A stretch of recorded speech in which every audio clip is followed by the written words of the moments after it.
ചാലിശ്ശേരി പെരുമണ്ണൂർ മഹാവിഷ്ണു ക്ഷേത്രത്തിൽ മോഷണം. ക്ഷേത്രത്തിൽ സൂക്ഷിച്ചിരുന്ന 3500ഓളം രൂപ മോഷണം പോയി. ശനിയാഴ്ച കാലത്ത് ക്ഷേത്ര ചടങ്ങുകൾക്കായി എത്തിയ തിരുമേനിയാണ് മോഷണം നടന്ന വിവരം അറിയുന്നത്. ക്ഷേത്ര ചുമരിലൂടെ ചവിട്ടിക്കയറിയാണ് മോഷ്ടാവ് അകത്ത് കടന്നത്. ഇതിന്റെ പാടുകൾ ക്ഷേത്ര ചുമരിൽ പതിഞ്ഞിട്ടുണ്ട്. മണ്ഡലകാലത്തെ ക്ഷേത്ര ശുചീകരണ ജോലികൾക്കായും തിരുമേനിക്ക് ദക്ഷിണയായി ലഭിച്ചതും ഉൾപ്പെടെ അലമാരയിൽ സൂക്ഷിച്ചിരുന്ന 3500ഓളം രൂപയാണ് മോഷണം പോയത്. ചാലിശ്ശേരി പോലീസ്, ഫോറൻസിക് വിഭാഗം എന്നിവർ ക്ഷേത്രത്തിലെത്തി പരിശോധന നടത്തി.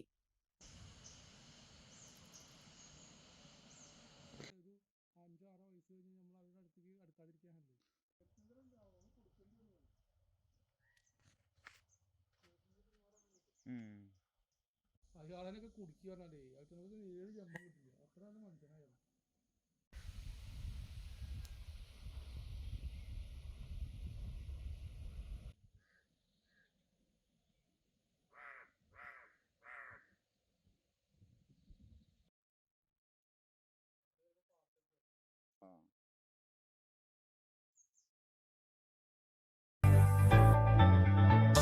മൂന്ന് പതിറ്റാണ്ടുകളുടെ പ്രവർത്തന പാരമ്പര്യവുമായി നിങ്ങളുടെ സ്വപ്ന ഭവനങ്ങൾക്ക് നിറച്ചാർത്ത് നൽകി Koottanad Shameer traders, Asian paints, Jordan, national paints തുടങ്ങി പ്രമുഖ കമ്പനികളുടെ ഉന്നത നിലവാരമുള്ള പെയിന്റുകൾ അത്യുഗ്രൻ വിലക്കുറവോടെ ഹോൾസെയിൽ റേറ്റിൽ ഷമീർ ട്രേഡേഴ്സിലൂടെ നിങ്ങൾക്കും സ്വന്തമാക്കാം.